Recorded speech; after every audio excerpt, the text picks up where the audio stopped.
안녕하세요. 도기한의 경매왕을 진행하는 도기한입니다. 성공 비법 중에 이제 그 좀 특이하고 민감한 부분이 유치권하고 법정지상권 부분인데요. 법정지상권이나 유치권이나 권리 분석에 있어서는 이제 그 사양산업에 속하죠. 그러나 법정지상권이 갖는 매력은 은근히 있습니다. 유치권 같은 경우에는 이제 쉽게 풀려버리면 금방 끝나는 것이죠.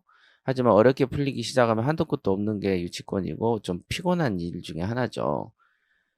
대부분 교통사고가 나면 교통사고가 나기 전까지 잘 운전하고 다닐 때는 겁 없이 운전을 하죠. 그러다가 교통사고가 한번 나면 그다음부터는 간이 쫄아들죠. 그래서 이제 어 오히려 정상보다 더 소극적이고 무능한 모습으로 이렇게 가지 않습니까? 이제 그게 바로 사고 이제 증후군, 후유증 뭐 이런 건데. 유치권도 그렇습니다. 재수가 좋으면 그냥 가지만 뭐 1 년에 한 번이나 2 년에 한 번 만날 수 있는 진상을 만나면 이제 나름 스트레스를 받고 사고를 당하는 것과 동일하게 무능해지죠. 그다음에 머리가 굳기 시작합니다. 그게 이제 리스크죠, 리스크. 그러나 법정 지상권에 있어서는 그런 그 사고의 어떤 리스크가 없습니다. 어, 법정 지상권의 권리 분석을 제가 교육을 할 때 하는 소리가 법정 지상권은 있는 것으로 인정하라라는 것이죠. 법정 지상권이 아니고 철거의 대상이 되는 것을 찾아내겠다라는 것은 소설입니다. 법에서는 그런 게 있죠. 법정지상권은 이러이러한 경우에는 성립하고 이러이러한 경우가 아니면 성립하지 않는다라고 정해 놓으니 법정지상권이 성립하지 않는 것을 찾아내려고 노력하는 그런 모습들이 교육 현장에서 보이죠. 그러나 일단은 그거를 입증하는 건 하늘의 별 따기라는 걸 제가 말씀을 드리고요. 우선적으로 법정지상권이 존재할 가능성이 있다 그러면 존재하는구나라고 생각하시고 투자를 하시면 되겠습니다. 이거 같은 경우는요. 수유동 법정지상권 토지 했는데 재개발을 바라보고 투자한 이런 표현이 있죠. 예, 이 지역이 이제 재개발이 될 수 있는 자리였고요. 제가 이 물건을 살 당시에 불과 몇백 미터 앞쪽에서 그 재개발은 아니지만 아파트 몇 동을 지었습니다. 그때 이제 토지 수용하는 것을 제가 받고 이게 또 지하철에서 거리가 가까운 곳이죠. 그러나 지금 이걸 산 지가 꽤 됐어요. 그러나 지금까지도 재개발 얘기는 없죠. 왜냐하면 그 전 정권에서 그 도로 건너편이 뉴타운 지역이었습니다. 근데 뉴타운이라는 건 아시겠지만은 그 서울시나 그 이제 대통령이 돼서도 뉴타운 사업을 진행하다가 더 큰 4대강 사업 쪽으로 돈이 들어가면서 전국에 있는 뉴타운이 올스톱하지 않았습니까? 그 여파로 오랜 시간 동안 이게 그 묶여 있는 것이죠. 아마 어떤 그 4대강이라든지 이런 걸 하지 않았다면 분명히 지역 개발, 즉 뉴타운에 더 많이 돈이 들어왔을 것이고 그랬다면은 아마 이제 저도 이 투자한 부동산을 높은 가격에 사고 팔았을 겁니다. 그런 역사가 있는 땅이죠, 이 땅은. 우선 법정지상권이 무엇인지는 여러분들이 이제 모르는 분들이 많기 때문에 간단하게 그냥 설명을 해드리면 우선 법정지상권, 자, 법으로 정한 지상권 이런 뜻이죠. 법으로 정했다는 것은 법전에 있다는 뜻이죠. 그래서 법전에 정해놓은 지상권이란 뜻이고 법으로 지상권을 정했다는 말은 다른 뜻으로는 철거당하지 않을 권리다 이렇게 보시면 됩니다. 그러니까 법정지상권이 있다라는 건 철거 안 당한 건물이구나. 법정지상권이 아니다. 이건 이 건물은 있지만은 철거당할 수 있겠구나 라고 보시면 되는 거고 또는 그 경매 사건에서 법정지상권 성립 여지 있음 그러면 이 물건은 내 물건이 아니지만은 또 내가 마음대로 철거할 수도 없는 그런 남의 물건이 내 땅에 있는 거구나 라고 판단하시면 되는 겁니다. 그냥 법정지상권의 의미는 상당히 간단한 거죠. 한번 읽어보겠습니다. 한국의 부동산은 원래 토지와 건물을 별개로 보고 있습니다. 토지 건물이 별개죠. 그래서 그 등기부를 떼려고 하면 토지 등기, 건물 등기가 별도로 존재합니다. 그래서 법정지상권과 같은 결과가 나오기도 합니다. 토지와 건물이 별개이다 보니 소유자가 다른 경우가 발생하죠. 그러죠. 원래는 토지 소유자가 건물 사유자에게 건물 철거를 요구할 수 있죠. 그죠? 내 땅에 이 건물 좀 치워줘 라고 얘기할 수 있는 거죠.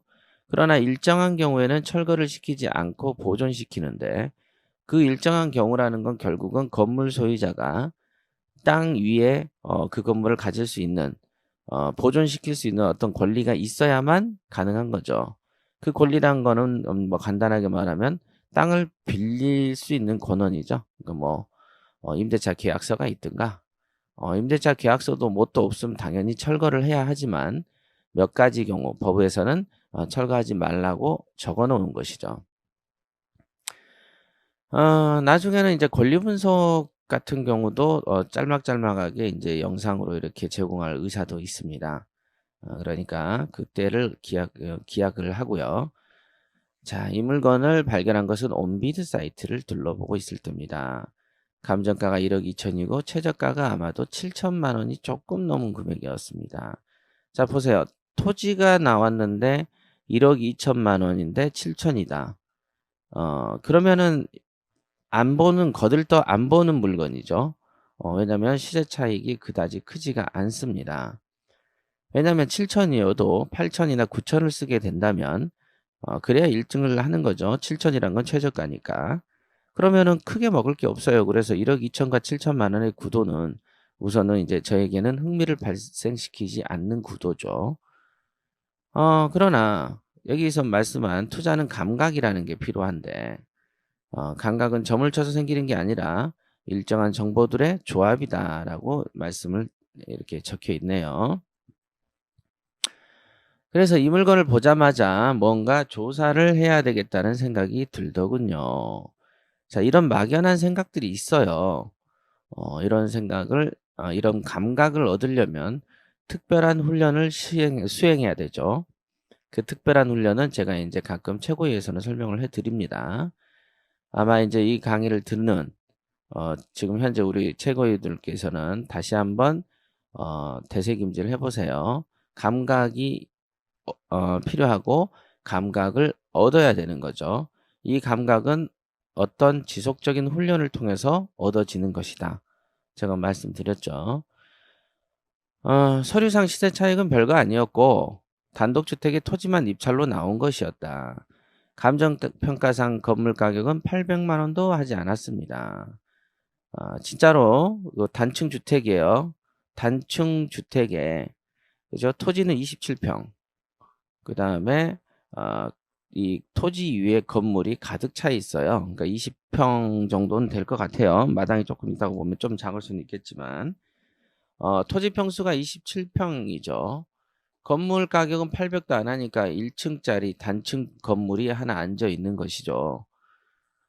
그리고 이거의 위치는 수유역에서 5분 거리고요. 그 다음 북부경찰서와 북부시장에 인접한 토지고 4차선 도로에서 10m 정도 들어오면 있는 그런 위치다. 그러니까 4차선 도로에서 단층 주택이 길가에 붙어 있지 않고 길가에 붙어 있는 건물의 바로 뒤편 건물, 즉 10m 정도 들어오면 있는 그런 집이죠. 저는 수유동 근처에 부동산을 매입해서 재미를 본 경험이 있었습니다. 그게 바로 제가 처음에 했던 낙원빌라고 그 다음에 그 후 몇 년 이후에 했던 밀레니엄 오피스텔도 그렇습니다. 당시 주변 땅값도 대략 알고 있었죠. 그러니까 저는 이미 여기서 그 물건을 가지고 있었기 때문에 주변 땅값을 저는 잘 알고 있었고 그리고 인근 부동산 업소들도 알고 있기 때문에 전화 한 통으로 확인을 한 것이죠.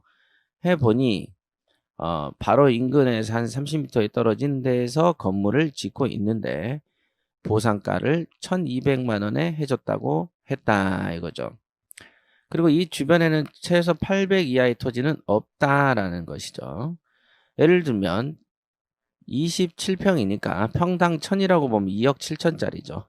근데 아까 감정이 얼마였죠? 1억 2천이 7천 되어 있었습니다. 그러니까 감정 가격이 매우 저평가되어 있었다 이거죠. 평당천을 보면 2억 7천이고 1,200만 원을 보면은 한 5,400이 더 증가되니까 한 3억대가 넘어버리지 않습니까?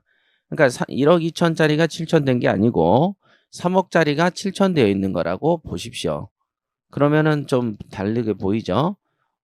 평당 1,000으로 보시면 2억 7천이니까 2억 7천이 7천 돼 있구나. 이렇게 판단하시면 되는 것이죠. 자, 다음 거 보시죠. 이렇게 돼 있죠? 그래서 전화를 해보니 이 토지와 이게 뭐 이렇게 있고 평당 800을 보게 되면 2억 2천 정도 합니다. 그러니까 가장 저렴하게 평가했을 때 2억 2천 정도 되는 것이 7천 돼 있던 것이죠. 더군다나 주변에는 재개발이 진행되어 되는 곳이 여러 군데 있었고 그 당시에 그랬습니다. 또 이미 보상하고 이주도 했었고 4차선 대로변에 가깝고 그 다음에 층수도 낮으면서 단층 주택이었다 이거죠. 자, 이 정도 되면 투자를 해도 좋겠다는 생각이 듭니다. 오래 보유를 한다고 하더라도 통일될 때까지 보유하는 것이 아니라는 것쯤은 누구나 알 거고 이런 분위기 속에서는 그렇지 않습니까?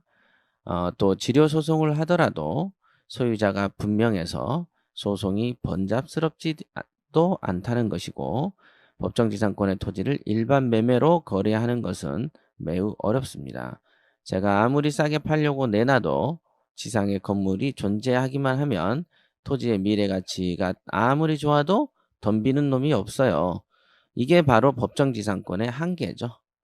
그러니까 일반 매수자를 상대로 물건을 향후에 판매를 하려면 정상적인 소유권, 즉 제가 건물을 가지고 있는 경우면 판매가 가능합니다만 그렇지 않을 경우에는 힘들어지죠. 그런 제한 조건이 법정지상권의 가장 큰 단점이고 약점인데 그 단점과 약점을 커버할 수 있을 정도로 장점이 많다면 하는 것이죠. 그런 판단은 누가 하는 것이죠? 본인이 하는 것이다 이거죠. 본인이.